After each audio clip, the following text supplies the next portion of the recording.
hoy tengo una entrevista muy interesante con un especialista de la microbiota intestinal y cómo la microbiota puede afectar también a nuestra salud en general. Él se llama Andreu Prados y con él pues hablaremos de ese tema y también pues temas relacionados, ¿no?, con la función intestinal, como son los probióticos intestinales, cómo se deben tomar y hasta qué punto pues son fiables, su toma para mejorar algunos problemas. Y después también, pues por ejemplo, cómo la microbiota intestinal está relacionada con el sistema inmunitario y cómo también puede afectar a nuestro sistema nervioso. Bueno, pues como veis, esta entrevista será de lo más interesante. Y antes, pues de que la podéis disfrutar, os presento a Andreu. Lo voy a leer, lo tengo aquí escrito porque es un poco largo y no tengo suficiente memoria para recordarlo todo. Entonces, Andreu Prados es farmacéutico y nutricionista, dietista nutricionista. Desde 2010 se dedica a la formación y consultoría en nutrición humana y dietética para universidades, profesionales y empresas del sector de salud y particulares. Con el tiempo se ha ido especializando en el estudio de las interacciones entre la nutrición y la inmunidad en toda su extensión, con especial énfasis en la microbiota intestinal y los probióticos. Para terminar, actualmente está realizando su tesis doctoral en el campo de la inmunología y la nutrición. Pues sin más os dejo con esta entrevista. Ya sabéis que si os gusta la entrevista podéis dar a like y también os podéis suscribir a mi blog, a mi newsletter a través de mi página web www.joaquinlamoda.com. Gracias y hasta luego. Hola, bienvenidos una vez más a mi programa, aquí las conversaciones de Joaquín Lamoda. Hoy tengo el placer de presentaros a Andreu Prados. Andreu es un compañero, vive en Madrid y él está estudiando todo el tema del intestino, los probióticos, cómo funciona la parte de la función intestinal juntamente con el sistema inmunitario, con también el sistema nervioso. Y bueno, y de eso nos hablará él. Espero que os guste, como a mí, porque es una charla muy interesante que Andreu nos dará ahora, en unos momentos. Andreu, antes de nada, bienvenido. Gracias, Joaquín. Antes que nada me gustaría agradecer tu invitación y bueno, que siempre es un placer compartir todo el fascinante mundo de estos pequeños inquilinos, ¿no?, que ya nos llevan acompañando bastantes años y que cada vez se está viendo que la microbiota intestinal tiene más implicaciones sobre la salud. O sea que un gustazo poder participar. Gracias. Genial, muchas gracias. Pues nada, si te parece, Andreu, empezamos. Nos has preparado una exposición muy interesante. Voy a compartir la pantalla y muy bien. haré la presentación.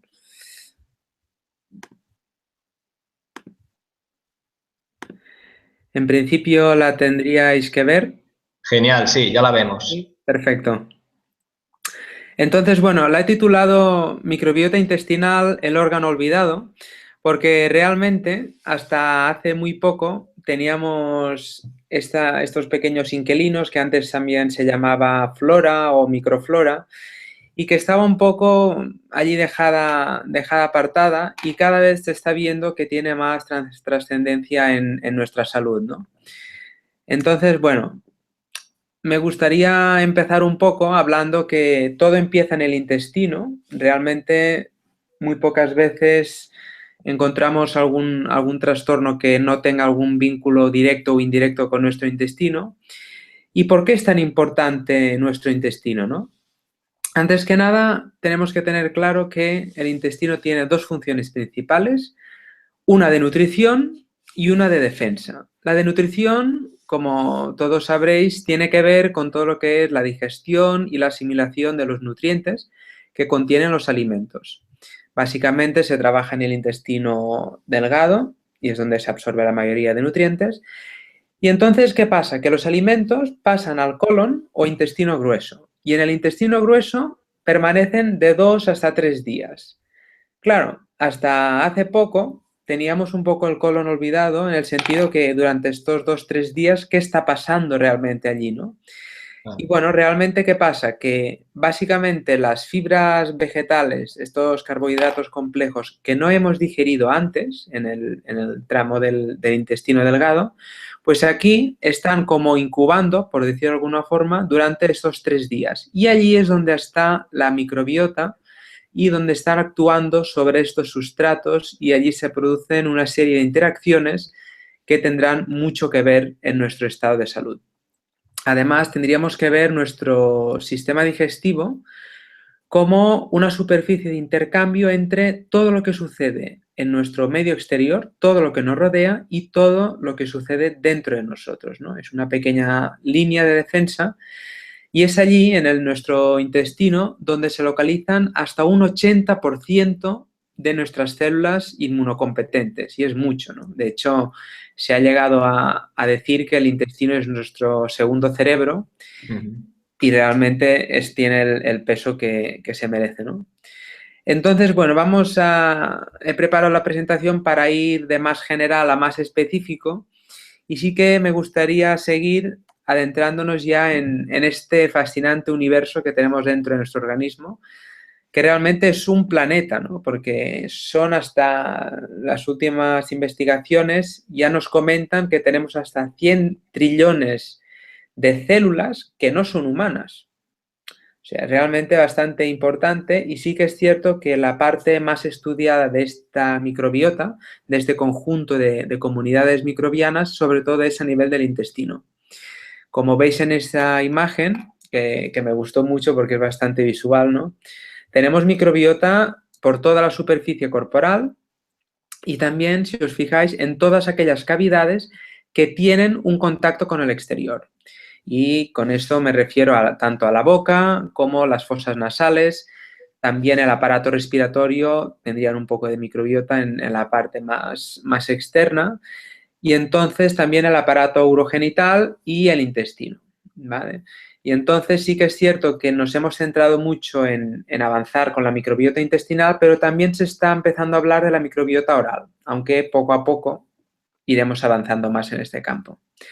Entonces, claro, si nosotros tenemos en cuenta que, bueno, comemos varias veces al día, respiramos, bueno, entran una serie de bacterias que entran dentro de nuestro tubo digestivo, pero también de forma natural, nosotros ya sabemos que desde antes de nacer, ya desde el embarazo, todas las bacterias que están en la boca de la madre ya pasan a formar parte de nuestro tubo digestivo, ¿no? Entonces, si vamos bajando, si veis a la imagen, en el estómago prácticamente hay muy pocas bacterias, debidamente al pH ácido, es muy ácido, entonces pocas tienen la capacidad de sobrevivir, ¿no?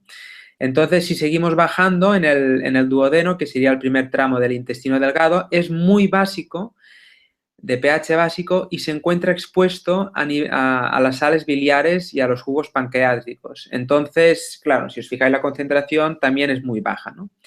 Si seguimos avanzando en el yeyuno y en el íleo, que serían los dos tramos finales del intestino delgado, ya aumenta esta composición de bacterias, ¿no? Fijaros que ha aumentado respecto al estómago y al duodeno, y sí que es en el colon donde se encuentra hasta un 95% de la microbiota humana, ¿no? Y en este colon, bueno, fijaros que son condiciones anaerobias, es decir, estas bacterias no tienen oxígeno para crecer, y es allí donde la comida pasa estos 2-3 días y donde estas bacterias, que ya viven con nosotros desde hace muchos años, pues actuarán sobre los alimentos, ¿no? Entonces, fijaros, ¿no? Son dos términos un poco distintos. Una cosa es la microbiota con T y luego os hablaré del microbioma con M. Por microbiota con T entendemos todo aquel conjunto de comunidades microbianas que colonizan un determinado nicho ecológico. En el caso de la microbiota intestinal, como os he comentado, es el nicho donde se encuentran de forma más abundante. Principalmente, ¿qué tipo de microbios son? Son bacterias, sobre todo, pero también encontramos hongos, levaduras, algunas arqueas metanógenas y hasta virus, ¿no? Entonces, bueno, lo que más sorprende, si os fijáis en el dibujo, ¿no? Es que tenemos hasta 100 trillones de células microbianas, sobre todo bacterias, y que es increíble, ¿no? Porque somos 10 veces más bacterias que células humanas. Y fijaros en este 10% que nos queda de células humanas, yo siempre me planteo, ¿no? ¿Quién es el huésped ahí, no? Claro. Porque entonces esta proporción, pero bueno, tiene su motivo de ser y poco a poco os iré contando un poco qué se sabe y por qué estas 10 veces más pues tienen su motivo. Claro, una cosa es la microbiota y otra cosa muy distinta, bueno, muy distinta, un término diferente es el microbioma, ¿no? Con M. ¿Qué es el microbioma? Es todos los genes de aquellas especies microbianas que viven asociadas al ser humano, ¿no? Es decir, cada especie microbiana expresa sus genes y también una serie de metabolitos. Pues a todo ese conjunto se le llama microbioma.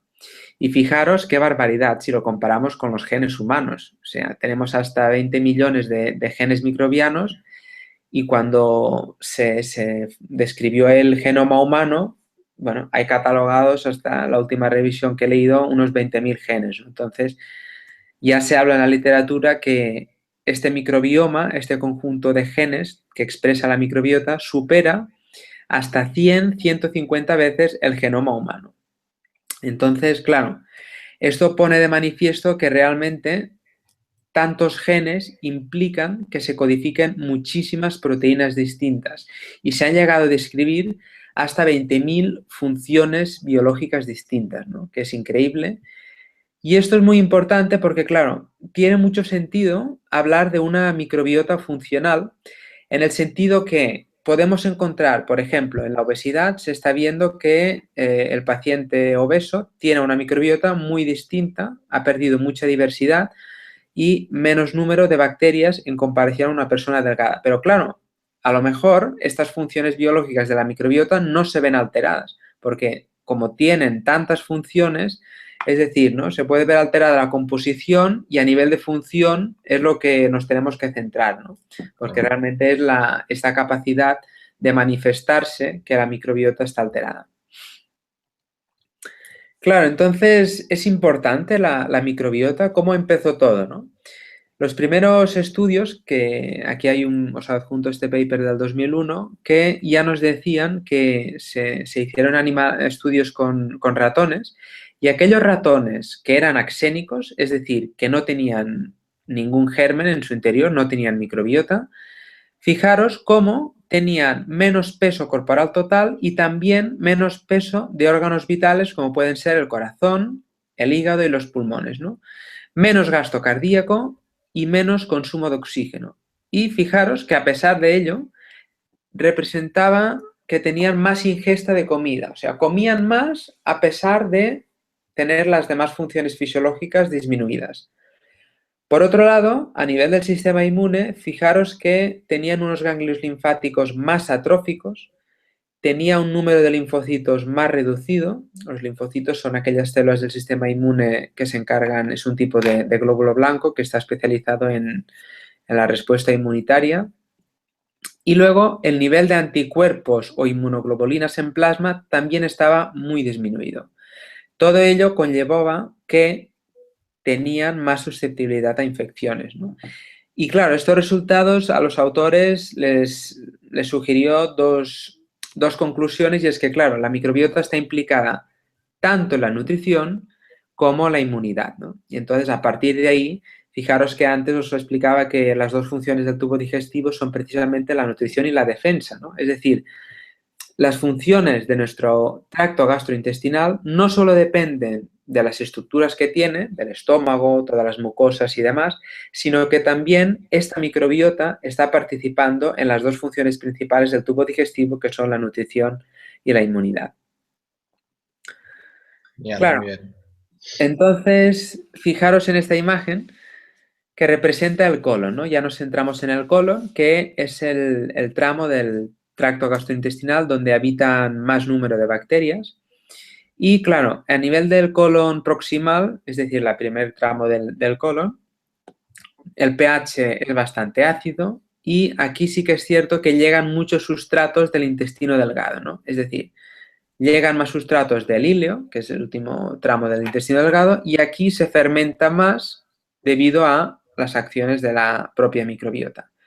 En cambio, si os fijáis en el último tramo, que sería el colon distal, claro, aquí básicamente las bacterias ya han metabolizado estos sustratos no digeribles, el pH ya es más neutro y el crecimiento bacteriano en este tramo final es más bajo, ¿no? Es decir, fijaros que es como la pequeña ciudad para nuestras bacterias. En función del tramo del colon, están más a gusto o no para fermentar estos hidratos de carbono no digeribles que vienen del intestino delgado.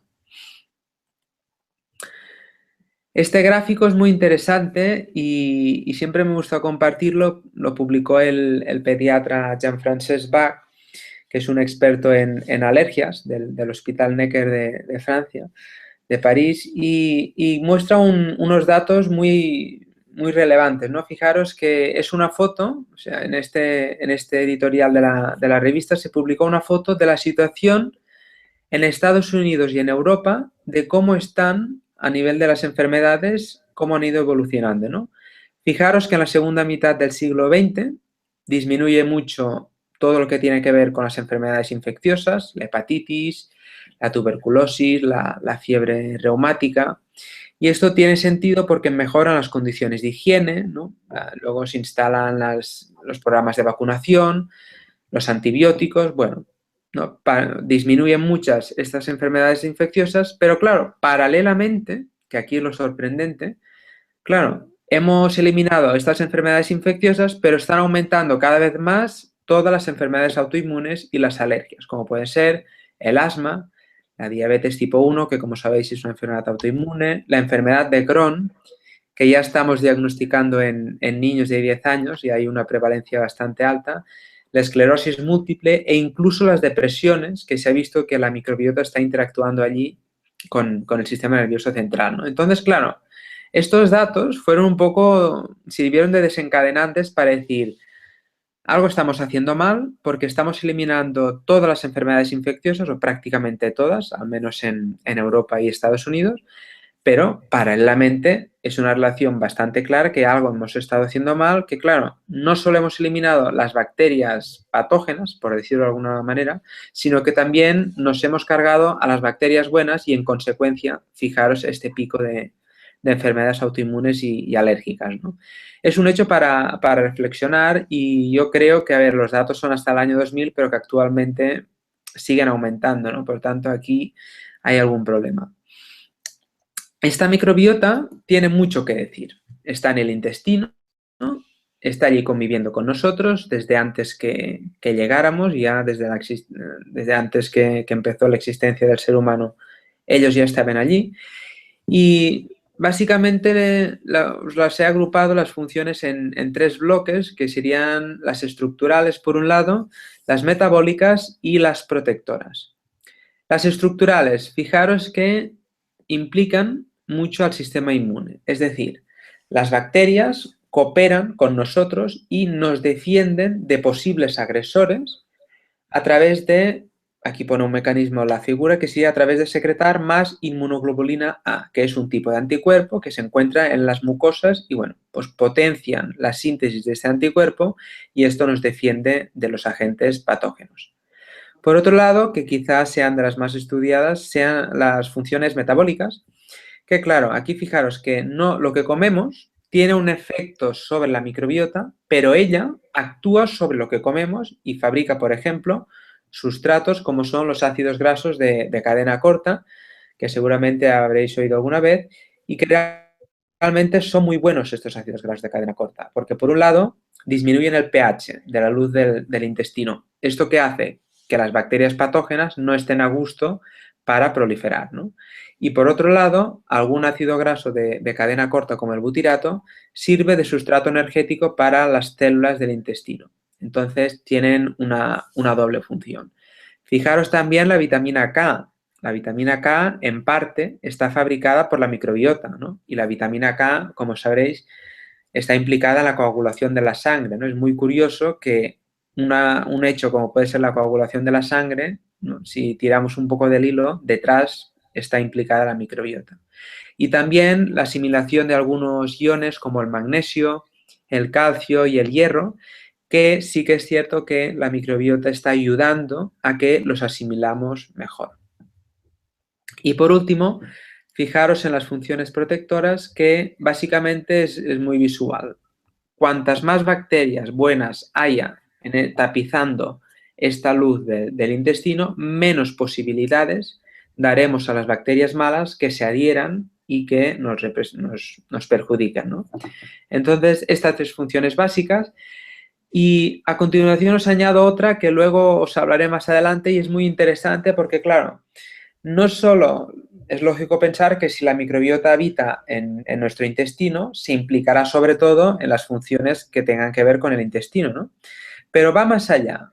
Va más allá porque en un estudio en ratones, de los primeros que hay en la literatura, se vio que ratones que no tenían microbiota, aquí en la diapositiva los veis como germ-free, estos ratones libres de microbiota socialmente se aislaban mucho y cuando se exponía a un estímulo, cuando se le exponía a un estímulo agresor, no eran conscientes del peligro y salían. Aquí no sé si se ve bien, pero bueno, aquí en el germ free, pues bueno, empiezan a salir de las jaulas, se empiezan a cruzar y realmente no son conscientes del peligro que hay. En cambio, los ratones convencionales, aquellos que tenían microbiota, reaccionaban de una forma más lógica ante la presencia de un estímulo agresor, ¿no? Entonces, bueno, de hecho, ya esto es en ratones y actualmente estamos viendo que personas con autismo, personas con depresión, pues la microbiota está alterada y allí algo está sucediendo, ¿no? En este gráfico, que pienso que es bastante visual y en el que se ilustra un poco todas las fases por las que pasa nuestra microbiota. Hasta hace muy poco se pensaba que nosotros nacíamos estériles y era en el momento del parto, ya sea por cesárea o por parto vaginal, cuando teníamos el primer contacto con estas microbiotas de la vagina de la madre. Ahora sabemos que realmente esta colonización de la microbiota del intestino empieza muchísimo antes y ya empieza en el embarazo. Claro, ¿esto qué significa? Que todo lo que la madre haga durante sus 9 meses de gestación tendrá un impacto sobre la microbiota del futuro bebé y realmente acabará modulando su salud, ¿no? Lo que la madre come acaba pasando a la placenta, ¿no? De hecho, se vio en un estudio muy interesante que se vio que en las muestras de placenta de las mujeres gestantes se encontraron muchas especies bacterianas que eran parecidas a las que la madre tenía en su boca. Entonces, claro, esto ya pone de manifiesto que las bacterias de la madre en la boca pasan al tracto digestivo del niño y todo esto repercutirá después en el riesgo de enfermedades crónicas, ¿no? Fijaros Esto, que... Andreu, Sí, Andreu, esto es bastante nuevo, ¿no? El hecho de que se haya esto es muy descubierto nuevo. que en el embarazo también Sí. pueden pasar bacterias al bebé, ¿no? Esto es bastante nuevo y de hecho el mecanismo aún no se sabe, ¿no? Se sabe que pasan de la boca de la madre a través del líquido amniótico, acaban pasando la placenta y el bebé las toma, ¿no? Las ingiere, por decirlo de alguna forma. Y es muy nuevo, creo que el primer paper es del finales del 2013 y cada vez habrá más paper, ¿no? Porque claro, esto tiene mucho impacto, o sea, Claro. es una vía más de transferir lo que la madre hace.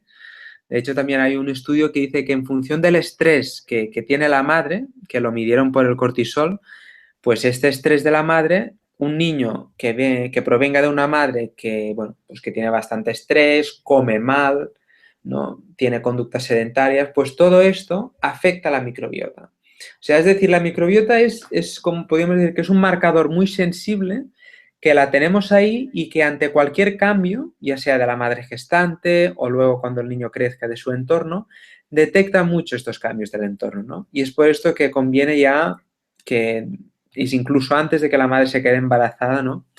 Se cuide mucho porque aquí Claro. está el impacto. Tienen una responsabilidad, ¿eh? Muchísima. Claro, porque una responsabilidad por dos, ¿no? O por tres en el caso Claro. Sí, sí. que tenga mellizos, ¿no? Y fijaros que si seguimos la distribución cronológica, si avanzamos en el sentido de la flecha, El tipo de parto también influencia mucho en el tipo de microbiota del niño, ¿no? No es lo mismo una cesárea, que el niño se expondrá a las bacterias de la piel, que básicamente son estafilococos, y en cambio, fijaros que si el niño nace por parto vaginal, tendrá mucha más proporción de lactobacilo, ¿no? Y el lactobacilo es una bacteria buena, una bacteria ácido láctica, y realmente esto condiciona mucho qué le pasará al niño a lo largo del tiempo, ¿no?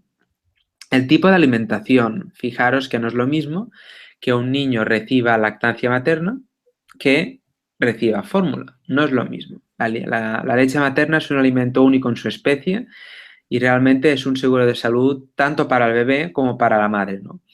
Y bueno, los Y últimos... Mateo, Sí, ¿cuánto tiempo se recomienda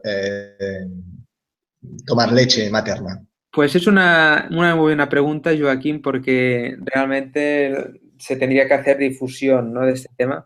La Organización Mundial de la Salud nos recomienda que de forma exclusiva se tome el pecho durante los 6 primeros meses. De forma exclusiva, ¿eh? De forma exclusiva significa que sin ningún alimento y sin tampoco ni agua. O sea, durante los 6 primeros meses del niño, solo leche materna, ¿no?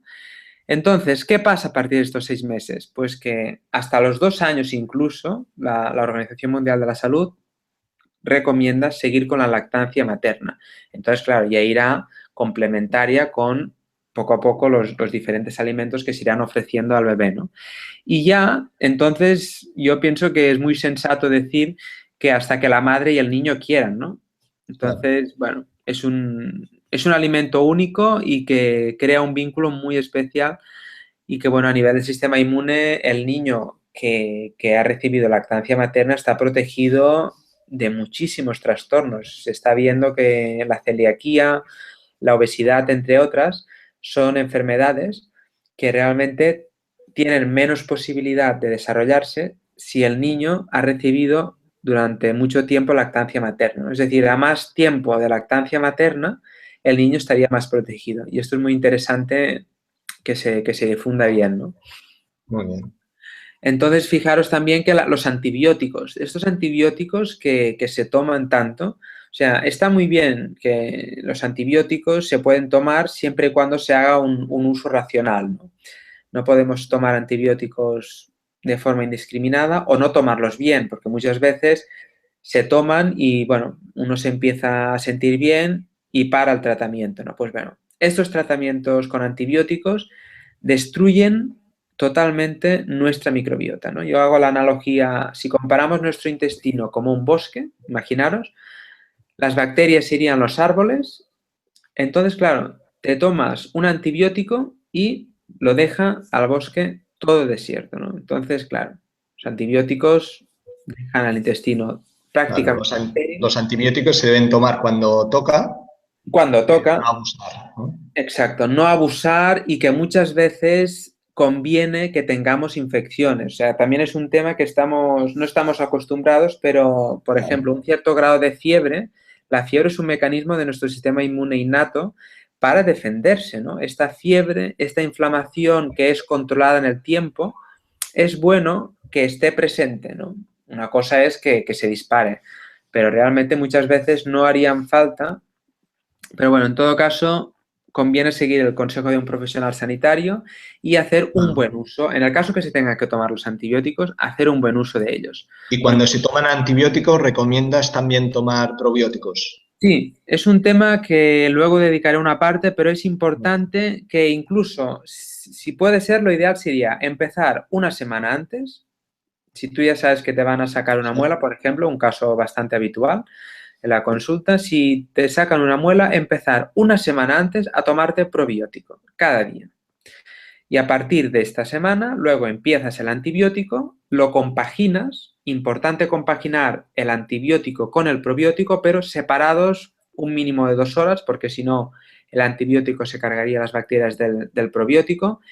Y se recomienda seguir, tú acabas el tratamiento antibiótico y puedes seguir hasta una semana más con este tratamiento de choque de 1 o 2 cápsulas del antibiótico, del probiótico en cuestión cada día, ¿no? O sea, antes, durante y después. Y esto es importante, porque muchas veces, claro, el yogur es un probiótico, pero no es suficiente. Cuando una persona se trata con un antibiótico, el yogur no es suficiente para repoblar ese intestino. Y es una muy buena pregunta, Joaquín, porque aquí aún no está muy instaurado este tema de cuando tú vas a la farmacia, dispensas el antibiótico, pero automáticamente el farmacéutico tendría que recetar ya un probiótico, ¿no? Y explicarle al paciente que es muy interesante que se lo tome, ¿no?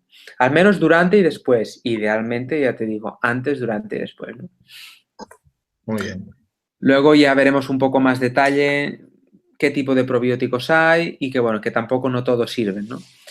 Y entonces fijaros que si seguimos en la línea del tiempo, vamos avanzando, empezamos de los 6 meses con la alimentación complementaria o Bay-Cost, y fijaros que la flecha acaba a los 2 años. Claro, ¿qué pasa? Que a los 2 años se considera que la microbiota de un niño, 2-3 años, según los autores, a los 2-3 años ya es la microbiota estable que luego tendrá a lo largo de toda su vida. Entonces, es importante que durante estos 2-3 primeros años, la alimentación del niño, cómo se alimenta, por esto la lactancia materna, cuanto más la prolongue la madre, mejor, el estilo de vida, cómo come ese niño, si crece en un medio rural no es lo mismo que si crece dentro de la ciudad, si tiene una mascota desde los primeros meses de vida, está en contacto con alguna mascota, pues esa microbiota se verá reforzada y a lo largo esto, bueno, se verá protegido, ¿no? Cuando sea mayor.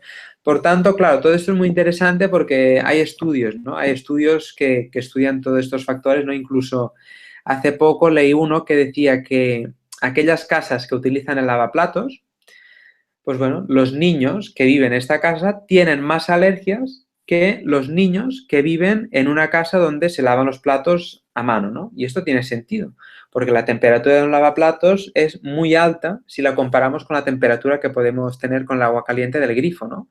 Entonces, fijaros con este pequeño matiz que bueno, las bacterias las hemos intentado eliminar durante los últimos 100 años, ¿no? Bueno, todo estéril, cuanto más limpio, mejor. Hay que tener cuidado. Sí. Hay que tener cuidado porque estamos un poco obsesionados, ¿no? La higiene, condiciones de asepsia, ¿no? Cuanto más lavemos las cosas mejor. Bueno, tampoco se trata de ser unos dejados, pero sí que es cierto que un equilibrio, ¿no? Porque, bueno... Claro, no un exceso de limpieza, ¿no? Exacto. Un equilibrio y cuidado con este exceso de limpieza, ¿no? Porque, bueno, no está favoreciendo a nuestra microbiota, ¿no? Claro. Entonces, claro, vamos ya adentrándonos un poco más y, claro, en los últimos congresos se está hablando que aún estamos en la edad de piedra, ¿no? En la microbiota. Bueno, realmente es así porque, bueno, vas leyendo papers, pasa a congresos, tal, y te das cuenta que, bueno, se empiezan a estudiar cosas, hay resultados, pero queda mucho por hacer, ¿no? Entonces, fijaros que la microbiota en sí ya es un parámetro más que se tiene en cuenta a nivel de definir lo que entendemos por salud de una persona, ¿no? Entonces, ¿cómo está esta microbiota, no? ¿Es una microbiota saludable? Fijaros aquí en la balanza que os he puesto. Bueno, lo ideal sería un equilibrio entre las bacterias buenas y las bacterias malas. Lógicamente, nosotros cada día comemos y respiramos y aquí estamos en contacto con muchas bacterias que a lo mejor son patógenas y no nos interesa estar en contacto con ellas. Bueno, entonces, claro, si nosotros tenemos una buena microbiota, la cuidamos bien a través de nuestra alimentación y estilo de vida, que luego entraré un poco más de detalle, pues esta balanza estará muy equilibrada. En cambio, fijaros qué pasa cuando hay un desequilibrio, ¿no? Imaginaos que una persona no se toma con conciencia su alimentación, come fatal, está con una situación de estrés cada día, es sedentaria, bueno, todo eso que conlleva que está muy débil su microbiota y claro, el equilibrio se desplaza que a la mínima que coja un resfriado o que entre cualquier bacteria patógena, que quizá para otra persona no le haría nada, y a esa persona en concreto pues le desplaza la balanza y aquí ya tenemos una inflamación y un desequilibrio que técnicamente se llama disbiosis. La disbiosis significa que hay una alteración en la composición de la microbiota, ¿no?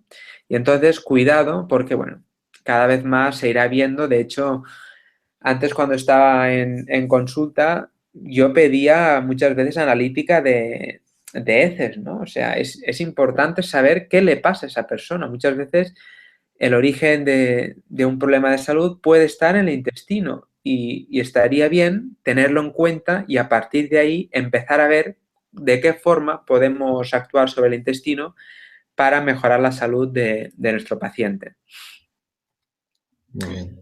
Dos grandes proyectos, porque claro, la microbiota, a veces nos pensamos que, bueno, ¿qué hay detrás de todo esto? ¿No? ¿Es ciencia? Bueno, pues hay mucha ciencia y de hecho dos grandes proyectos que tenemos actualmente son el MetaHit a nivel europeo y el proyecto Microbioma Humano que está financiado a nivel de los Estados Unidos. Si os interesa más información, tienen cada uno su respectiva web y podéis encontrar lo que se está cociendo en este campo, ¿no? Un concepto muy interesante, la disbiosis. Nosotros estamos acostumbrados a vivir en una situación de homeostasis en que hay un equilibrio. Este dibujo lo he puesto antes. ¿Y qué pasa? Que ya sea en condiciones de enfermedad, imaginaros en condiciones de una enfermedad de Crohn, que es una enfermedad crónica, en condiciones de un paciente obeso que no consigue perder peso y bueno, sigue y sigue. O bien en condiciones de que nosotros nos enfrentamos ante patógenos y por el motivo que sea, el sistema inmune de una persona puede ser más débil y frente a un patógeno verse más alterado. Entonces, fijaros que se desequilibra esta situación de homeostasis que os comentaba antes y aquí tenemos una disbiosis, es decir, un desequilibrio en esta composición de las especies bacterianas de nuestro intestino y por otro lado una inflamación. El concepto de inflamación es muy interesante porque, claro, nosotros asociamos inflamación a, por ejemplo, cuando nos rompemos una pierna, ¿no? Ahí tenemos una inflamación aguda, está claro, pero lo que cada vez más se está viendo que tiene más impacto sobre la salud es la inflamación crónica de bajo grado que se llama, ¿no? Es decir, aquella que con una analítica de sangre la podemos detectar, también es una buena idea pedir. Si os dedicáis a consulta y tenéis la opción, pedir esta parte de inflamación que a veces con una proteína C reactiva que está como parámetro reumático, no se suele pedir ante una enfermedad metabólica, de un paciente diabético o obeso, y bueno, es un buen parámetro la inflamación para tener en cuenta para ver cómo está esta persona, ¿no? De hecho, se ha visto que muchos de los parámetros cardiovasculares clásicos que había hasta ahora, como el colesterol, etcétera, ya están relegados a un segundo plano. Y es decir, que la inflamación sería mucho más sensible para predecir el riesgo de enfermedades cardiovasculares de ese paciente que un simple colesterol. Y esto es importante tenerlo en cuenta porque es un nuevo paradigma, ¿no? Y aquí estamos viendo... Es el low grade inflammation, ¿no? Exacto, el chronic low grade inflammation, que ya aparece prácticamente en todos los papers, me aparece por todo. Cuidado, porque realmente es un estímulo que persiste, ¿no? En el caso de una persona con exceso de peso, su tejido adiposo genera una serie de adipoquinas y de citoquinas que inflaman. Y esta inflamación no la vemos. Es importante cuantificarla con una analítica de sangre porque nosotros desde fuera al paciente lo podemos ver genial. Tenemos el paciente en la consulta delante y está perfecto. Entonces, claro, la analítica, imaginaros, sale de colesterol perfecto, tal, la tiroides, bien, pero tiene ahí una inflamación que no se consigue resolver y que muchas veces, bueno, es un problema a la larga, ¿no? Claro. Es importante tenerla en cuenta esa inflamación, como dices, crónica de bajo grado. Claro, esta disbiosis, ¿por qué, no? ¿Por qué está ahí y a qué se debe? Entonces, fijaros en este esquema, que es muy ilustrativo y, claro, por una parte, la genética. Lo que está claro es que la genética aún estamos en una edad muy primitiva, la nutrigenética y la nutrigenómica, para decir, bueno, ¿qué podemos hacer, no? Bueno, aún queda mucho por hacer en este campo. Lo que está claro es que tenemos que actuar sobre aquellos factores modificables que estén en nuestro alcance. Fijaros, el estilo de vida sería el que más, ¿no? Uno de los que más. Esa alimentación que llevamos, ese estrés, y el estrés no solo me refiero al estrés físico, sino que, por ejemplo, un estrés psicológico, pues bueno, este estrés psicológico que está presente, ¿no? Se mantiene en el tiempo, pues puede dar lugar a una disbiosis.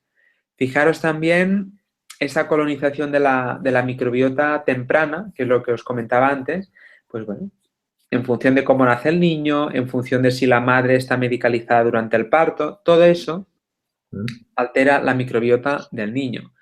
Y las prácticas médicas, la higiene sobre todo, cuidado con el uso de antibióticos y las vacunas, bueno, las vacunas por supuesto sirven y todo esto en conjunto lo que hace es, me gustaría que una visión de globalidad, ¿no? O sea, hay que ver la globalidad. Son factores que entre Claro, todos, ¿no?, provocan exacto. disbiosis. Aquí fijaros que no solo es un único factor, o sea, las vacunas nos ayudan muchísimo, ¿no? Los antibióticos, habéis visto antes que han mejorado mucho la erradicación de las enfermedades infecciosas. Lo que pasa es que todo en conjunto desata que esta disbiosis microbiana esté presente, ¿no? Y claro, esto es muy sensible. Es importante tener claro que una disbiosis persistente en el tiempo nos puede dar muchos problemas, ¿no? Y actualmente el gran reto está en cómo podemos frenar esas enfermedades inflamatorias en el futuro, ¿no? Porque, claro, y es en un niño, que actualmente se ve mucho en nuestro país, un niño adolescente con colesterol.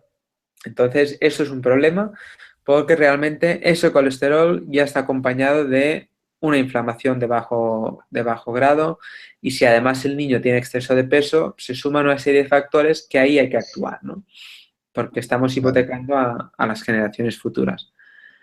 Este gráfico también me pareció muy interesante compartirlo con vosotros porque fijaros que con la occidentalización hemos ganado mucho, pero hemos perdido también muchísimo, porque fijaros que si comparamos el perfil de microbiota de los Estados Unidos, la columna, el box plot amarillo de la derecha de todo, tiene muchísima menos variedad que si lo comparamos, por ejemplo, con etnias indígenas americanas, los Yanomami, o en Malawi, los africanos, ¿no? Entonces, fijaros realmente que este impacto de la occidentalización sobre nuestra microbiota, ¿no? Todo ello que conlleva, pues que bueno, hay una serie de enfermedades que son muy prevalentes, ¿no? Son muy frecuentes en nuestro entorno y que, por ejemplo, en Sudamérica, en África, pues tienen otro perfil de enfermedades, ¿no? Sobre todo estas enfermedades inmunes que también se llaman enfermedades crónicas no transmisibles, no comunicables.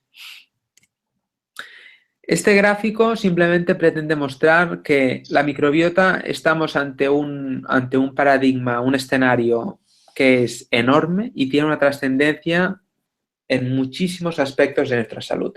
No solo, insisto, a nivel de la salud gastrointestinal, que en teoría era de esperar porque vive allí, ¿no?, la microbiota, sino que fijaros, función cerebral, a nivel de músculo, este hígado graso, a nivel de salud cardiovascular, ya empiezan a haber algún paper que, bueno, que hay algún desajuste allí, pero la idea es que hay un desajuste y que nosotros con el día a día podemos intentar prevenir en la medida de lo posible que no acabe afectando, ¿no?, a nivel de diferentes enfermedades.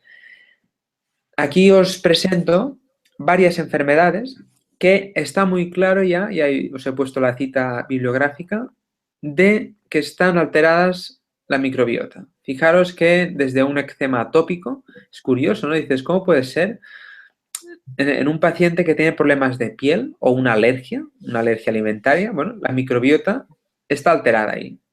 Entonces, tampoco quiero que aunque sea un tema candente, no quiero el reduccionismo. O sea, es un factor más a tener en cuenta, ¿no? Pero, bueno, si tenemos un probiótico que, por ejemplo, nos ayuda a prevenir esta dermatitis atópica, pues muchísimo mejor que si tenemos que recurrir a una medida más agresiva, ¿no? Pues bueno, son una serie de variables. O sea, en estas enfermedades que tú estás comentando aquí, Sí. los médicos, terapeutas que se dedican a tratar estas enfermedades deberán tener en cuenta cómo está su salud intestinal, qué comen, ¿no?, etcétera. Correcto. Y aquí, bueno, no es ninguna tontería pedir una muestra de heces para ver cómo está esta microbiota. Entonces, claro, posiblemente en todos estos pacientes con estas enfermedades que os muestro en esta diapositiva, pues tengan una microbiota alterada, ¿no?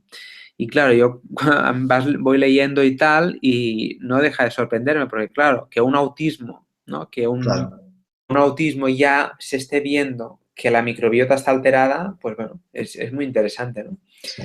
Un cáncer de colon, el estrés, o sea, un paciente diabético, bueno, son una serie de factores que ya empiezan a demostrar que la microbiota es un órgano que está implicado en más de lo que pensamos, ¿no? Entonces, claro, tenemos estos bichitos, estas bacterias dentro de nosotros y claro, las puedo modular, ¿no? Fijaros que hasta ahora hemos presentado unas causas, unos problemas, pero bueno, seamos positivos y optimistas porque podemos hacer cosas desde la dieta, desde la alimentación, ¿no? Con los probióticos y todo ello lo iremos viendo a continuación. Está muy claro que todo lo que comemos tiene un impacto sobre nuestra microbiota y la microbiota tiene un impacto en modular nuestra salud. Por tanto, fijaros que esta relación tiene mucho que ver, ¿no? Entonces, claro, ¿cómo demostraron los científicos que la microbiota se veía muy influenciada por nuestra dieta? Pues bueno, el proyecto MetaHit, del que os hablaba antes, clasificó la microbiota de diferentes pacientes de Europa, América y también de Japón y han encontrado 3 tipos de enterotipos. Un enterotipo es un agrupamiento en función del género bacteriano más abundante que hay y que son 3. Fijaros, el tipo 1 si abunda el género Bacteroides, el tipo 2 si abunda el Prevotella y el tipo 3 si abunda el género Ruminococcus. Y es muy interesante porque en función del tipo de enterotipo que tenga un paciente, tendrá una bacteria u otra y eso depende de la dieta que lleve. Fijaros, en Occidente, básicamente en Estados Unidos y en Europa, que es donde se han hecho los últimos estudios, dieta rica en proteína y grasa, ¿esto qué conlleva? Que a nivel de microbiota intestinal abunde sobre todo los bacteroides. Mientras que si nos fijamos, por ejemplo, en una tribu africana o en una población que vive, por ejemplo, en el Amazonas, que todo el día basa su alimentación en hidratos de carbono complejos, tubérculos, frutas, verduras, abunda otro tipo muy distinto de bacterias, que es el Prevotella. Bueno, todo esto nos tiene que hacer reflexionar que detrás de todo este agrupamiento hay unos patrones dietéticos de muy larga evolución y que desde muchos años han ido condicionando nuestro perfil de microbiota, porque lo está claro es que esto no se crea de un día para el otro, estos son muchos años que hay detrás y todo lo que vamos comiendo cada día, pues bueno, tiene su impacto y a la larga ya crea un perfil de microbiota distinto, ¿no? Claro, aquí, Andreu, lo que estás diciendo es que esto no quiere decir que el perfil de microbiota distinto implique tener más o menos salud. Esto implica Claro, que cada persona, ¿no? claro, Depende de dónde provengas, pues tu exacto. familia de bacterias intestinales son distintas quizá a otra persona si proviene pues, de Asia o Totalmente. de América, ¿no? ¿Y qué pasa? Que claro, esto viene determinado, digamos, no, o sea, es independiente de sexo y de edad, muchos factores, ¿no? Pero lo que se ha visto es que, imagínate, una persona que venga de África, ¿no? Que tiene un enterotipo tipo 2. Una persona africana que se muda, se va a vivir a una ciudad europea, se ha visto que al cabo de un cierto tiempo su microbiota se ha adaptado y ya no tiene el mismo tipo de bacterias que cuando vivía en su país de origen, ¿no? O sea, es decir, lo que comemos acaba modificando para bien o para mal nuestras bacterias intestinales, ¿no? Porque, claro, es una cosa que hacemos varias veces al día y es un hábito que vamos haciendo, ¿no? Entonces, hay que tenerlo en cuenta porque tiene un impacto y bueno, ahí está, ¿no? Ajá. Claro, hay estudios al respecto, por supuesto. Aquí fijaros que, bueno, hay 3 papers que nos están diciendo que emulgentes, edulcorantes, varios aditivos, todos estos que llaman la letra E, cuando miramos en el envase, tienen un impacto sobre nuestra microbiota. Entonces, ¿qué está pasando? Que un consumo crónico de emulgentes. Un emulgente, por ejemplo, lo encontramos en el pan, las margarinas, se utilizan para mejorar la textura de los alimentos y también para aumentar su tiempo de conservación, ¿no? Entonces, claro, en esos alimentos ultraprocesados que llevan muchos emulgentes, aparece un concepto muy interesante que es el leaky gut o síndrome del intestino permeable. ¿Qué quiere decir? Fijaros, en condiciones normales, las 3 células que tenemos a la izquierda, entre ellas, están muy bien selladas. Es decir, tienen unas tight junctions, unos desmosomas que actúan perfectamente y están sellados. En cambio, un abuso de determinados componentes de la dieta o antígenos del medio ambiente, ¿no? Fijaros que a la larga eso condiciona que su intestino sea más permeable, es decir, acabará pasando a la sangre muchos compuestos que no tendrían que pasar. Y cuando pasan muchos fragmentos de bacterias, fijaos el dibujito del medio, esto que conlleva que a nivel de circulación sanguínea se genere una inflamación que si se mantiene en el tiempo, pues a la larga puede dar lugar a mayor riesgo de enfermedades autoinmunes, ¿no? Por tanto, claro, los autores cómo están cuantificando el impacto de estos edulcorantes, ¿no? Ahora me ha venido a la cabeza la stevia. La stevia, aquí en Europa, como edulcorante como tal, no está autorizado aún, ¿no? Entonces, claro, yo soy partidario de acostumbrar el paladar al sabor real de los alimentos, ¿no? O sea, pienso que es una clave bastante importante porque cuanto menos procesados de ningún tipo ingiramos, muchísimo mejor. Y si desde bien pequeños acostumbramos a los peques a que se acostumbren a ese sabor real de los alimentos, pues muchísimo mejor. Y a nivel divulgativo, fijaros, cuando hay este leaky gut, este síndrome del intestino permeable, pasa todo o gran parte de los componentes a sangre que no tendrían que pasar, ¿no? Entonces, claro, todo esto es la causa de que luego, pues bueno, puedan surgir bastantes desarreglos de salud. Claro, la alimentación ya hemos visto, ¿no? En función del perfil de alimentación, la microbiota cambia. Todos estos aditivos también acaban influyendo, los edulcorantes acalóricos, glutamato, procesados.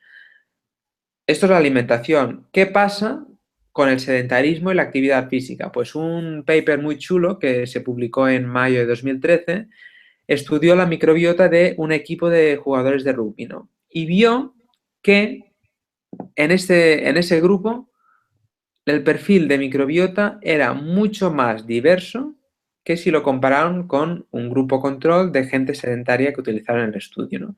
Y es interesante porque tuvieron en cuenta muchos factores de confusión, ¿no? Cuando se trabaja en humanos hay que tener en cuenta que hay muchos factores a tener en cuenta, ¿no? Si tipo de alimentación que tiene, si está con algún tipo de tratamiento, actividad física, bueno, y sí que se vio, aunque la muestra no es muy grande, sí que se vio que, bueno, esa microbiota está alterada y, bueno, otro factor más a tener en cuenta, ¿no? Cuanto más nos movamos, más diversa será nuestra microbiota, más rica y más diversa. Y esto es importante tenerlo en cuenta, ¿no? Es otro motivo más para decir, bueno, tenemos que cuidarnos porque merece la pena. La medicación. La medicación, os he puesto en primer lugar los antibióticos porque seguramente sean los fármacos que más asociamos a desequilibrios en la microbiota, ¿no? Pero fijaros que un ibuprofeno también altera la microbiota, un antiácido, los anticonceptivos orales, un relajante muscular, las sales de hierro, ¿no? Que tantos desequilibrios nos genera a nivel intestinal, una quimio, una radio, todo ello acaba generando una disbiosis. Por tanto, bueno, a tenerlo en cuenta. Andreu, ¿un antiácido te refieres al omeprazol, por ejemplo? El omeprazol sería un inhibidor de la bomba de protones, pero también en un antiácido me refería tipo al Almax. Vale. Tipo a una sal de aluminio, ¿no?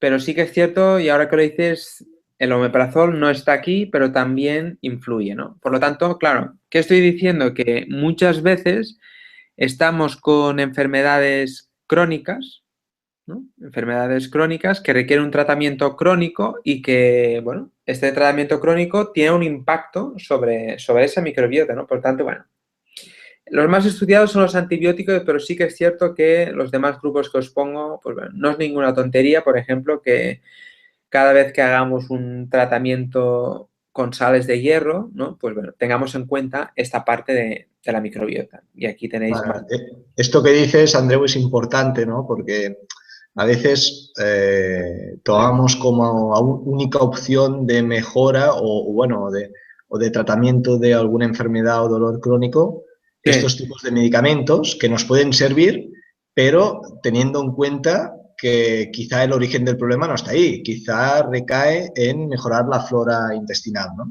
Totalmente. Y a mí esta visión global me gusta mucho, ¿no? Porque, claro, no podemos centrarnos solo en un componente. O sea, imaginaros, en un omeprazol, la gente mayor está medicada, ¿no? Con omeprazol a nivel crónico, ¿no? ¿Qué pasa? Que este omeprazol está actuando a nivel del estómago y le disminuye el pH ácido. El pH ácido es la primera medida que tiene nuestro sistema inmune innato para defendernos de las bacterias externas, ¿no? Entonces, claro, estamos alterando la primera línea de defensa del sistema inmune y además esa disbiosis, ¿no? O sea que, como bien dices, Joaquín, la globalidad no la podamos perder nunca Vale. y hay que tenerla en cuenta como otro factor más, ¿no? Porque, bueno, hay que abrir la mirada y preguntar mucho. Yo creo que la clave es preguntar y escuchar, ¿no? Escuchar al paciente porque muchas veces, bueno, hay muchos factores que de entrada no diríamos que podrían ser responsables de su problema de salud, pero si miramos más a nivel global, ahí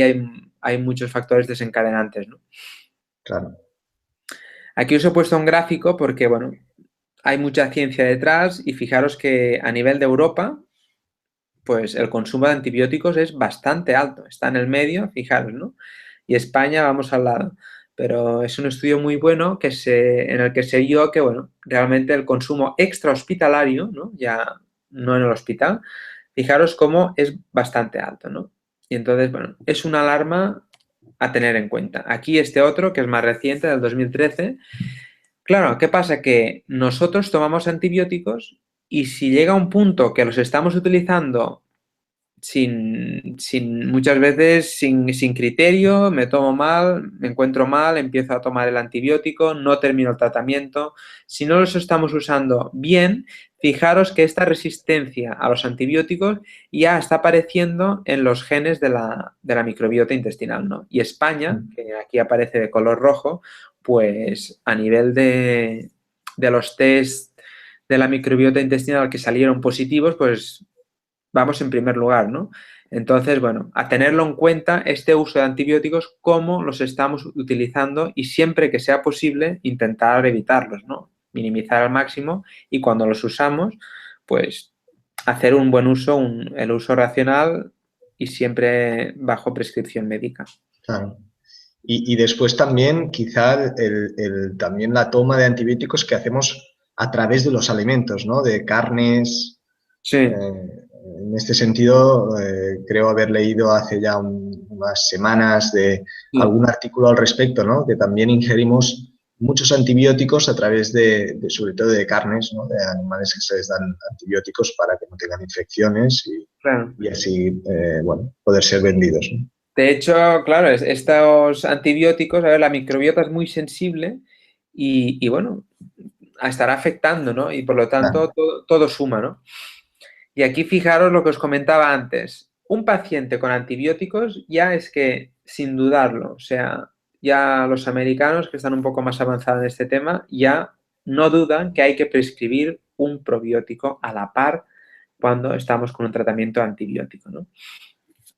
De hecho, la indicación de la diarrea asociada a antibióticos ya es una indicación con grado de evidencia alto para recetar probióticos. Entonces, el estrés, ¿no? El estrés es fascinante porque es que el estrés lo modula todo y está implicado en todo, ¿no? Y cómo no, en la microbiota. Fijaros cómo una situación de estrés que nosotros podemos cuantificar con el cortisol se mide normalmente en sangre y también en saliva, ¿no? Fijaros, este cortisol tiene un denominador común cuando os explicaba el tema del leaky gut.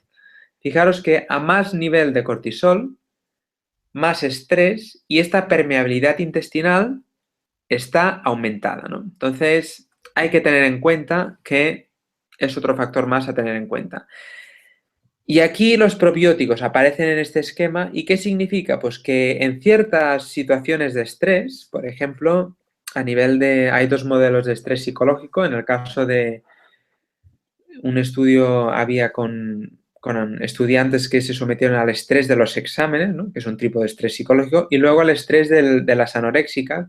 Son dos tipos de estrés psicológico que ya se ha visto que la administración externa de un probiótico les ayuda a mejorar su situación del sistema inmune y a partir de ahí tienen una cierta mejora sobre el estado de salud, ¿no? Pues bueno, es otro factor más a tener en cuenta y cada vez que esté presente el estrés, pues bueno, plantearnos eso, ¿no?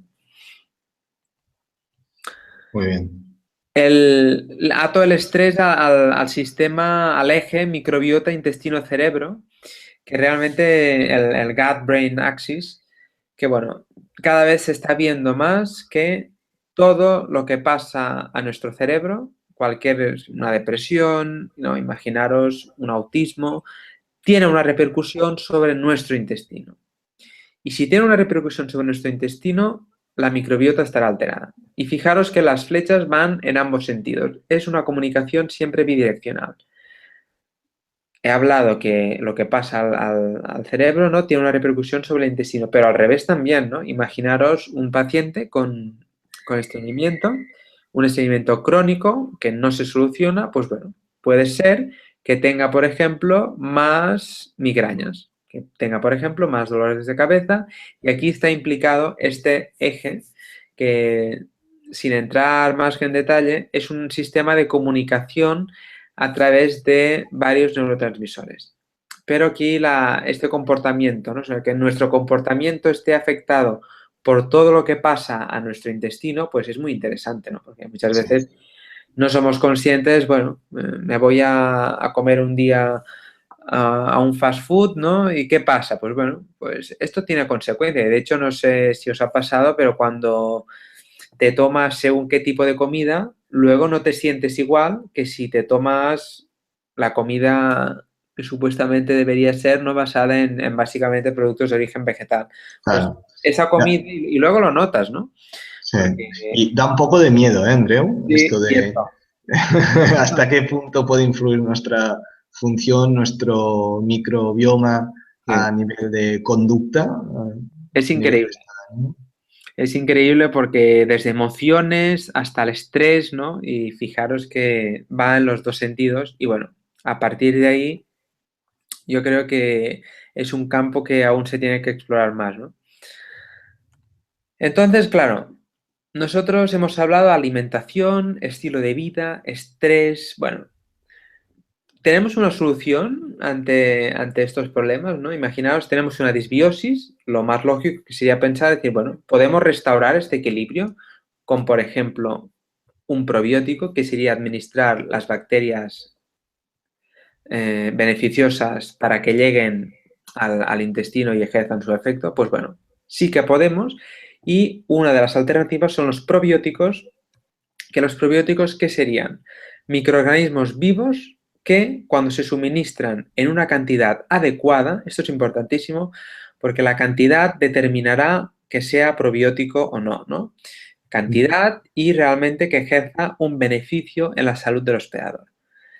Hay muchos probióticos distintos y en función del tipo de microorganismo que se utilice, pues cambiará.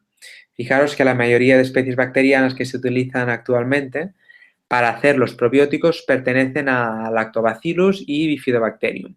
Y también hay otras bacterias como el Escherichia coli Nissen y la levadura Saccharomyces boulardii, ¿no? Pero bueno, la mayoría son bacterias y realmente cada vez hay más, pero importante tener claro que no todos los probióticos que tenemos actualmente al mercado sirven, ¿no? Y ahora os daré unas pistas para identificar saber si es bueno o no. Claro, ahora está muy de moda el tema de los probióticos, pero ¿cuándo apareció, no, todo este tema? Fijaros que en el año 1885, Louis Pasteur, un gran microbiólogo, ya nos dijo que esta microbiota común que él llamaba para referirse a la microbiota intestinal buena, pues él ya sospechó en algunos de sus experimentos que cuando estaba alterada, esto tenía una repercusión para los animales, ¿no? Él estaba estudiando en animales, en aves principalmente, y realmente que esta microbiota estuviera alterada, pues él ya planteó esta hipótesis, ¿no? Entonces aquí me gusta diferenciar que, claro, a nivel de... es mucha ciencia, ¿no? O sea, los probióticos son ciencia pura y ¿qué pasa? Que no podemos llamarle a todos los alimentos probióticos. Y aquí, por ejemplo, yo he llegado a ver hasta cremas hidratantes probióticas, hasta incluso algún vinagre probiótico. Bueno, de alimentos en sí, el concepto que me gustaría transmitir es que no todos los alimentos fermentados son probióticos. Es decir, tienen que haber estudios detrás y que se vea que realmente administrando una cantidad determinada pues tiene algún beneficio para la salud del huésped. Y aquí fijaros que os pongo el yogur, sí que lo es, pero por ejemplo el kéfir a día de hoy hay una revisión que luego os pasaré, que el kéfir no se puede considerar un probiótico en el sentido estricto, pues porque no sabemos qué cantidad exacta de bacterias nos estamos tomando y, en segundo lugar, aún no hay suficientes estudios, hay pocos papers que traten del kéfir, ¿no? Y que hayan hecho estudios de intervención en humanos con kéfir. A nivel del yogur, un matiz. Las dos bacterias del yogur, el Streptococcus thermophilus y el Lactobacillus bulgaricus, son bacterias que están muy a gusto creciendo a 40-45 grados. Son bacterias termófilas. ¿Eso qué significa? Que si nosotros hacemos la compra en un súper y tardamos 5 horas en llegar a casa y estos yogures no se depositan inmediatamente en el frigorífico, estas bacterias ya no estarán en estado latente, al igual que como lo estaban en la nevera del súper, y empezarán a crecer. ¿Esto qué significa? Que a lo mejor de los 10 elevado a las 7 bacterias por gramo que nos recomienda el Codex Alimentarius a la hora de tomarnos el yogur, pues no estén todas, ¿no? Porque realmente si empiezan a crecer, empezarán a utilizar el sustrato del yogur y, bueno, la importancia de todo ello que quiero remarcar que, bueno, un yogur es un alimento vivo y que estas bacterias tienen que estar en frío. ¿Por qué? Porque están latentes y hasta que no nos tomemos el alimento, bueno, dentro de nosotros ya a temperatura alta ya volverán a activarse y actuarán como tengan que actuar. Pero cuidado en no romper la cadena del frío, ¿no? Genial, Andreu. Y una pregunta. Cuando Sí. hablas de yogur, Sí. ¿van todos los yogures del mercado o supongo que Sí. A ver, depende sí. de qué tipo de yogur? Aquí básicamente la recomendación es, se pueden utilizar las marcas blancas tranquilamente y si se puede ir variando, pues mejor porque claro, imaginad, una leche fermentada con bacterias bifidus lleva las dos del yogur más una cepa de bifidobacterium, ¿no? Pues bueno, tendrá más variedad de bacterias. Pero sí que yo recomiendo aquí que variedad y que utilizando marcas blancas, por supuesto, sirve, ¿no? Incluso la gente que por el motivo que sea no tolere la proteína de la leche de vaca, hay yogures de soja enriquecidos con bacterias bífidas. O sea que es cuestión de mirar en la etiqueta, ¿no? Y de familiarizarse que aquel producto en concreto lleve bacterias, ¿no? Entonces, bueno, todo esto hay que mirarlo y sí, cuanto más variedad mejor, ¿no?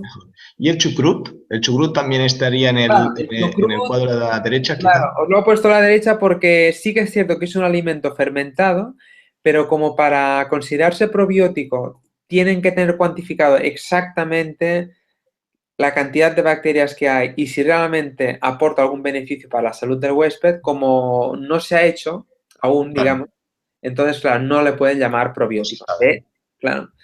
De hecho, la legislación actual de los probióticos es tan exigente que a un probiótico de farmacia aún no le dejan poner el etiquetado probiótico, ¿no? O sea, aún está un tema bueno, es un tema que requiere trabajo por hacer y la revisión de la que os hablaba es esa, que es de Open Access, la podéis bajar y aquí se deja muy claro a qué se le puede llamar un probiótico, ¿no? O sea, yo le llamo como verdades y mentiras de los probióticos, ¿no? Bueno, es bueno tenerlo en cuenta porque, bueno, aquí nos saca muchas veces la duda de decir, bueno, esto, el término probiótico, ¿qué es, no? Pues bueno, aquí te deja muy claro lo que es y actualmente es la fuente más fiable que tenemos. Entonces, claro, este esquema básicamente es para ir más allá de lo que os comentaba, ¿no? No solo actúan en el intestino. Fijaros, a nivel de la mucosa están las células, están las bacterias, pero las células dendríticas, ¿no? Este DC que está debajo de la mucosa, pueden captar fragmentos de las bacterias que están en la luz del intestino y las procesan dentro. ¿Qué quiere decir esto? Que los probióticos, más allá de la salud gastrointestinal, pueden actuar en otros órganos muy distantes desde el lugar desde donde se han administrado, ¿no? Entonces, fijaros que la dermatitis atópica, por ejemplo, que decimos, ¿cómo puede ser que yo me tomo un probiótico por vía oral y me puede ayudar a solucionar o a que mejore mi dermatitis atópica, ¿no? Pues fijaros que este sería el mecanismo responsable. O, por ejemplo, cuando hay un desequilibrio de la flora vaginal, ¿no? Una infección. Entonces, ¿qué pasa? Que cada vez más se está viendo que si el probiótico se administra vía oral, también está solucionando esta infección de la vagina, ¿no? Entonces, claro, fijaros que aunque se administre por vía oral, puede tener una repercusión a nivel sistémico. Y esto es importante tenerlo en cuenta, ¿no? Un pequeño estudio que os he añadido para decir, bueno, ¿y qué pasa? Yo administro el probiótico, llega, una vez llega, actúa y bueno, fijaros que aquí se hizo este experimento en humanos, es un estudio de intervención, y que después de administrar el probiótico, fijaros que la composición de la microbiota, quedaros que los distintos colores cambian, no es la misma magnitud, se afecta temporalmente la comunidad de bacterias que tienen en el intestino. ¿Esto qué significa? Que si realmente queremos un efecto de un probiótico, pues bueno, habrá que hacer tandas en el tiempo, ¿no? O sea, yo no puedo tomar, por ejemplo, un probiótico para un mes y luego me olvido. Claro, en el caso de una enfermedad inflamatoria intestinal, si solo tomo un mes, lógicamente después no obtendré los beneficios. Pero bueno, se ha visto que si realmente yo tomo un probiótico prolongado en el tiempo, ¿no? Incluso imaginaros un viaje a un país subtropical, ¿no? Pues bueno, es recomendable ya empezar desde mucho antes a tomarlo porque desplazará a las bacterias y de una forma que estará protegida ante cualquier tema de contaminación a través de los alimentos, ¿no? Pero bueno, es solo para ver que tiene efecto, ¿no? Y Andreu, Sí. no sé si esto lo explicarás más tarde, pero Sí. tengo una duda acerca de cómo tomar los probióticos, en ayunas, con la comida, por el tema de... Buena pregunta. De hecho, depende mucho del fabricante. El fabricante es el que en el prospecto del probiótico te lo recomienda, pero sí que es cierto que ante la duda, teniendo en cuenta que con los alimentos, ¿no? el pH aumenta un poco en la digestión, ¿no? Pues bueno, siempre se recomienda, si no sabes cuándo tomártelo, pues en una comida. Si te lo tomas durante la comida, además que tienes todo el alimento, ¿no? Hace un poco de colchón para las bacterias, ¿no? El pH no es tan ácido. Entonces, si no sabes qué hacer, tómatelo mejor con las comidas. Ahora, lo ideal sería ver en el prospecto cómo se puede tomar, porque no es lo mismo tomarlo en agua que en un zumo de naranja, porque muchas veces las bacterias, pues, este ácido no les va bien. Y bueno, todo eso hay que tenerlo en cuenta y leerlo en el prospecto. Pero sí que me parece una opción sensata que si se tienen que tomar, pues bueno, con la comida te aseguras que actúen, ¿no? Y lo importante es que lleguen, ¿no? Sobre todo que lleguen, porque si un probiótico que se saca al mercado no tiene estudios detrás, claro, es un poco actuar a ciegas, ¿no? O sea, hay que pedir estudios porque hay ciencia detrás de los probióticos y es importante tener claro que si se han hecho estudios en humanos o no, o si estamos vendiendo humo o realmente funciona en humanos, ¿no? Porque muchas veces estudios experimentales salen genial, pero pasas a hacer un estudio clínico y no sale igual, ¿no? Entonces, bueno, tenerlo en cuenta todo ello. Muy bien. Un bosque, ¿no? O sea, es la imagen que os hablaba antes. El intestino es un gran bosque que está formado por muchos árboles. ¿Y cada árbol qué sería? Una bacteria. Fijaros en esa metáfora, porque es interesante recordar, bueno, pues que si queremos tener una microbiota rica y diversa, hay que mimar mucho nuestro intestino. Claro, ¿son seguros? Yo os lo pongo porque muchas veces me llegan, ¿son seguros en niños? ¿Qué pasa en niños? Pues, por ejemplo, esta revisión reciente ya nos dice que analizó hasta 57 ensayos clínicos, ¿no? Incluso con simbióticos, que es, luego lo veremos, que es administrar el probiótico junto con su alimento, en niños de 0 hasta 2 años de edad y son seguros. Por tanto, tanto en niños como en adultos, que es este que os muestro ahora, vemos cómo los probióticos son seguros. Y además que fijaros que cuando se selecciona una cepa bacteriana para luego fabricar un probiótico con ella, se han pasado muchos estudios preclínicos antes, ¿no? Entonces aquí también esta revisión llegaba a la conclusión que incluso en sujetos inmunocomprometidos, los probióticos salían, o sea, les beneficiaban más en comparación con un grupo control que no había recibido probióticos. Por tanto, es interesante, bueno, considerarlos más, ¿no? Entonces, luego al final os paso referencias, fuentes fiables de probióticos y de microbiota. Y aquí es el primer documento de consenso sobre probióticos que se elaboró en 2009 desde la Sociedad Española de Probióticos y Prebióticos y que, bueno, os podéis descargar gratuitamente a través de internet. Y aquí te da 10 consejos que no se ven muy bien, pero que si os descargáis el documento veréis como 10 tips, ¿no? Para ver si realmente qué pasa con este probiótico, ¿no? Un concepto que sale es que no, o sea, un mismo probiótico no sirve para todo. Esto es importante tenerlo en cuenta. Un probiótico, por ejemplo, que nos solucione o que nos mejore una situación de diarrea, no servirá, a lo mejor, o a lo mejor sí, para tratar, imaginaros, una situación de prevención de dermatitis atópica, ¿no? Esto hay que tenerlo en cuenta que no todos los probióticos sirven para todos. Claro, debemos tener en cuenta qué bacterias se encuentran en el probiótico en Correcto. concreto. Mirar el etiquetado y mirar también la cantidad, ¿no? Como mínimo tendrían que tener 1 por 10 elevado a la 9 unidades formadoras de colonias, ¿no? De cada cepa. Esto es importante, porque es que si no difícilmente va a hacer algo ese probiótico, ¿no? Importante, siempre que tengamos una situación un poco más delicada, como toma de antibióticos, una enfermedad inflamatoria intestinal, un trastorno digestivo funcional, pues tenemos que tener muy claro que el yogur como alimento nos sirve muy bien, pero que hay determinados casos que tenemos que recurrir a una ayuda extra, porque es que si no es imposible que lleguemos a modificar ese equilibrio de la microbiota, ¿no? Entonces, ahí es interesante incidir en ese tema, que no todos los probióticos son iguales y saber que están ahí. Yo siempre recomiendo familiarizarse, bueno, si te gusta una marca en concreto, optas por esta marca, te informas que realmente tenga los estudios al detrás correcto y, bueno, tenerlo en cuenta para que sirva, ¿no? 10 consejos que me gustaría haceros llegar sobre los probióticos, ¿no? Que sean seguros. Esto en principio cuando los compramos ya nos lo garantizan y normalmente en el envase lo indica. Que estén vivos y lleguen vivos sobre todo al lugar de la acción, ¿no? Porque si no llega vivo, la bacteria pues difícilmente va a actuar, ¿no? Entonces, esto cuando se trata de un probiótico comercial ya está muy estudiado. Entonces, en estos casos está estudiado y tienes que asegurarte que realmente sea así. Que sean estables, ¿no? Pues bueno, muchas veces nos pedirá el fabricante conservarlos en frigorífico, otras veces será suficiente a temperatura ambiente, ¿no? La cantidad adecuada que os comentaba, de 1 por 10 elevado a la 9 como mínimo, una nomenclatura específica, tiene que decir la cepa, ¿no? O sea, cepa, especie, todo bien, género, especie y cepa, bien identificado. ¿Cómo se hace este almacenamiento? Hay que mirar al prospecto.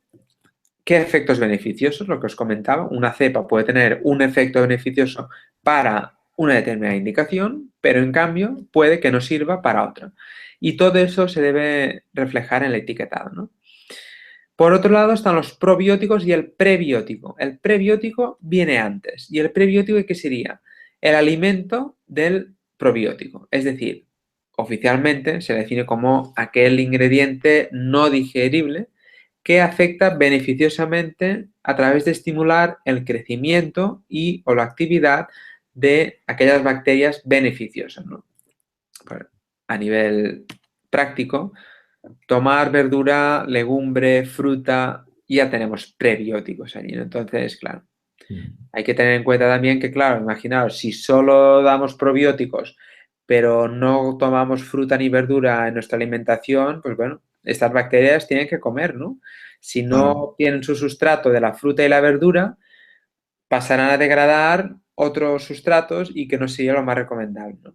Claro, esto que dices, Andreu, es importante porque hemos Sí, hablado de los probióticos, sí, eh, pero claro, la gente debe tener, los oyentes deben tener en cuenta que los probióticos servirán siempre y cuando después nosotros también tengamos unos hábitos alimentarios adecuados, ¿no? O sea, no se totalmente, trata de seguir comiendo lo que queremos y el totalmente. probiótico ya nos salvará, ¿no? Sino que debe Aquí ser es, hay que conjunto. aprender, ¿no? El hábito, la educación nutricional y a ver que tenemos que actuar en todo, ¿no? O sea, al paciente enseñarle todo, cómo tiene que ser su alimentación, que se base mayoritariamente en productos de origen vegetal poco procesados y a partir de ahí el dibujo que os pongo, ¿no? Si nosotros abonamos bien esa microbiota, si abonamos bien ese bosque, las especies que tendremos nos van a proteger. O sea, el sistema inmune es como una ciudad medieval y las células del sistema inmune son los soldados, ¿no? Estos soldados tienen que estar siempre en la guardia.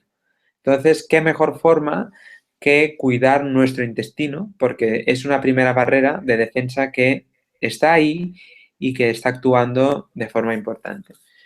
Probióticos, simbióticos, ¿qué es todo esto? Pues bueno, los simbióticos es cuando administramos directamente por vía oral el probiótico y el prebiótico. Tiene sentido, ¿no? Por ejemplo, esto en el caso del estreñimiento, que los laxantes son muy agresivos, ya hay bastantes estudios que ya nos indican que si nosotros administramos el probiótico con el prebiótico, a la larga podamos modular esa microbiota y tenga un efecto beneficioso para el intestino, ¿no? Y aquí os cito la guía de la Organización Mundial de Gastroenterología sobre probióticos y prebióticos que se editó en 2011. La próxima está al caer ya, finales de año en principio está previsto que salga, y que os podéis descargar gratuitamente y que ahí está todo. O sea, ahí está todas las indicaciones, las más actualizadas y que es un poco la referencia a nivel clínico. ¿Y qué mejor simbiótico que la leche materna? O sea, si tenemos que poner un ejemplo de simbiótico, el simbiótico por excelencia es la leche materna, que es el pack completo, ¿no? Y por ahí la importancia que cuanto más se alargue esta lactancia materna en el tiempo, muchísimo mejor para el bebé, pero también para la madre. Y aquí solo para reflexionar un poco, ¿no? Fijaros en los últimos años cómo han aumentado los probióticos. O sea, y paralelamente lo interesante es que no solo aumentan los probióticos, sino los ensayos clínicos que se hacen con probióticos. Esto es lo interesante, ¿no? El PubMed, que como sabéis es la base especializada en artículos científicos de los Estados Unidos, y bueno, a través de ahí, fijaros que está aumentando exponencialmente. Y ya para acabar, ¿no? O sea, nosotros podemos actuar con los probióticos, sí, pero claro, muchas enfermedades tienen disbiosis, pero aún nos falta evidencia, ¿no? Fijaros aquí, de más a menos evidencia, tendríamos la diarrea, está muy claro que sirven, la intolerancia a la lactosa, las infecciones vaginales, la prevención del eczema atópico, mejorar ese tránsito intestinal, para mejorar las infecciones por Helicobacter pylori, ¿no? Además, cuando una persona está con tratamiento contra el Helicobacter pylori, ya se toma la triple terapia con antibióticos, ¿no? Entonces, qué Sí. mejor que reforzar con probióticos. Y a medida que vamos bajando, significa que cada vez hay más trabajo por hacer, ¿no? Para un cáncer colorectal, pues bueno, aún me parece un poco arriesgado decirle a un paciente con cáncer colorectal que tome un probiótico. Se lo puede tomar, por supuesto, pero que la ciencia que hay detrás aún es baja, ¿no? Y bueno, esta es la página web que os comentaba para descargaros la guía de la Organización Mundial de Gastroenterología. Tenéis en distintos idiomas.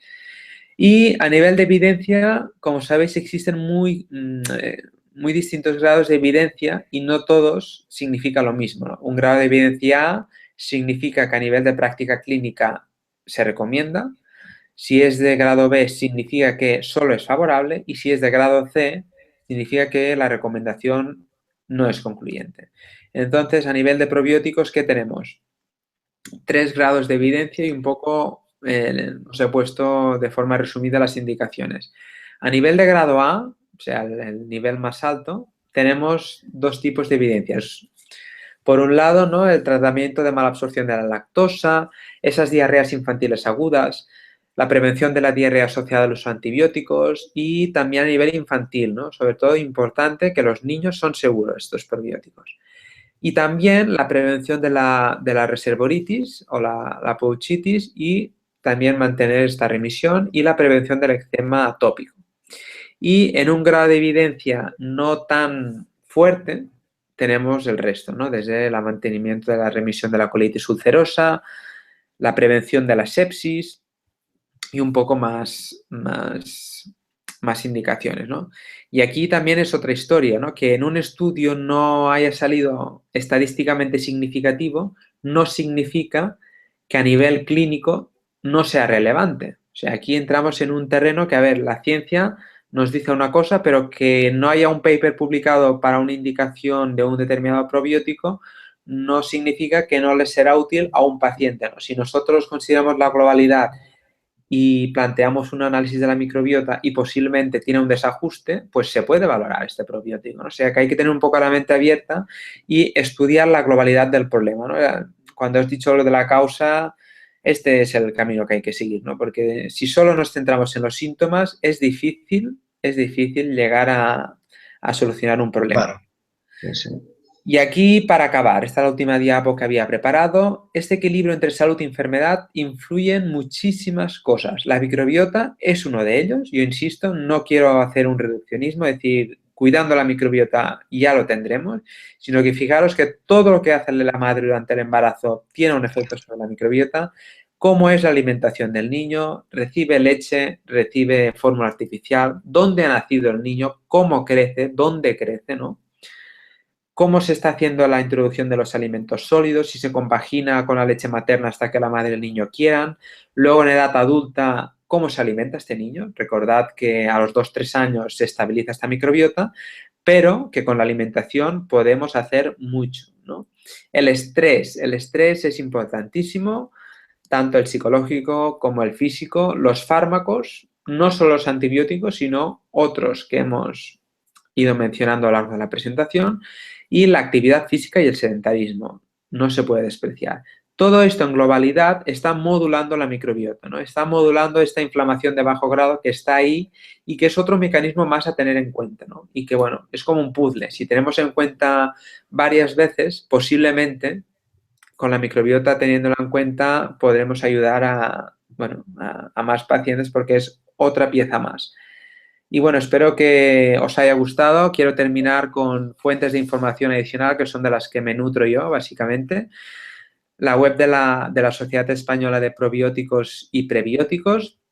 Una vez al año organizamos un workshop.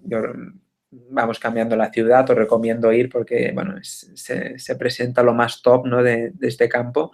El documento que os he comentado de los 10 tips de las declaraciones consensuadas, la guía de la Organización Mundial de Gastroenterología.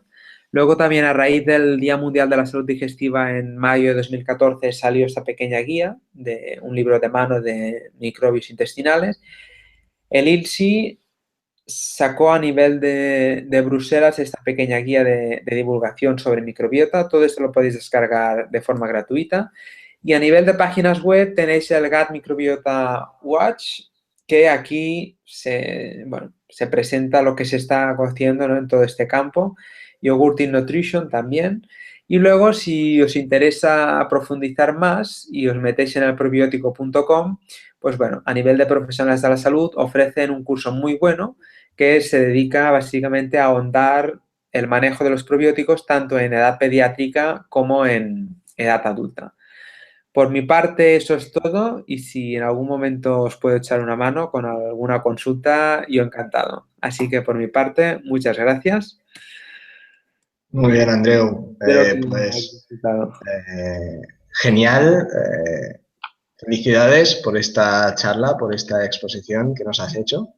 Y te damos las gracias porque, bueno, dar esta información y comunicarnos pues todo lo que va surgiendo en el mundo del intestino, de los probióticos, prebióticos, etcétera, pues nos has demostrado que es muy interesante tenerlo en cuenta, ¿no? Sí. Muy bien. De hecho, yo tenía algunas preguntas Sí. que con la exposición que has hecho ya ha quedado todo muy claro. Pero, por ejemplo, supongo que esto hace falta muchos más estudios, pero a nivel de toma de probióticos, ¿se sabe algo a largo plazo? Claro. Que yo sepa, se han hecho estudios a corto plazo que hay unos beneficios importantes, pero a largo plazo se sabe... A largo plazo es un tema que está pendiente, porque ¿sabes qué pasa? Que la mayoría de estudios, tú cuando ves publicado un paper, siempre es en un periodo muy limitado en el tiempo, ¿no? A veces incluso hasta 2 años, tal, o incluso un poco más, pero es un tiempo limitado y aquí hay que insistir que, claro, en aquel estudio que os he presentado es en el momento que los dejamos de tomar, claro, como a los 2 o 3 años ya hemos alcanzado la estabilidad de la microbiota, es muy difícil que si nosotros de forma crónica no cuidamos esa microbiota, pues claro, y a largo plazo, hasta donde yo sé, largo plazo entendido como bastantes años, ¿no? Que se ha sido un estudio longitudinal con personas, no hecho a lo largo del tiempo, no hay nada, ¿no? Entonces, y este problema lo tenemos también con las guías alimentarias, ¿no? Muchas de las recomendaciones que estamos dando en nutrición ahora se basan en estudios observacionales y que no sabemos a lo largo del tiempo qué pasará, ¿no? O sea, Claro. los edulcorantes que os he presentado son seguros ahora, pero la generación que está tomando ahora edulcorantes acalóricos, que incluso pueden tener el efecto contrario, generar más obesidad por esta disbiosis, ¿no? ¿Qué pasará dentro de 50 años con esta generación? O sea, el a largo plazo es un tema que tenemos pendiente no solo en probióticos, sino en nutrición en general, porque habría que seguir mucha gente y durante mucho tiempo para ver qué pasa, ¿no? Claro, Es una asignatura pendiente. claro. Y esto claro, es complicado a nivel económico y a muchos más niveles, ¿no? Exacto. Bueno, nos queda claro con tu charla, pues que el intestino es fundamental, la salud intestinal, también la digestión, etcétera, Sí. y es fundamental para el sistema inmunitario, para nivel de otros órganos, como a nivel de estado de ánimo, conducta, etcétera. Y cómo podemos mejorarlo a través, ¿no?, de probióticos, alimentación, sobre todo, deporte, reducir estrés, etc. Exacto. Pues enhorabuena, Andreu, y Gracias, bueno, un muchas placer. gracias. Y bueno, espero verte pronto, a ver si podemos hacer otra entrevista más de Seguro que sí. estos temas tan interesantes que tratas. Pues muchas gracias, Joaquín, un placer y a vuestra disposición para lo que necesitéis. Muy bien, Andreu. Pues hasta pronto, un Hasta abrazo. pronto, un abrazo. Deseo que te haya gustado esta entrevista. Si quieres descubrir más entrevistas como estas, te invito a que te inscribas a mi newsletter a través de mi página web www.joaquinlamora.com.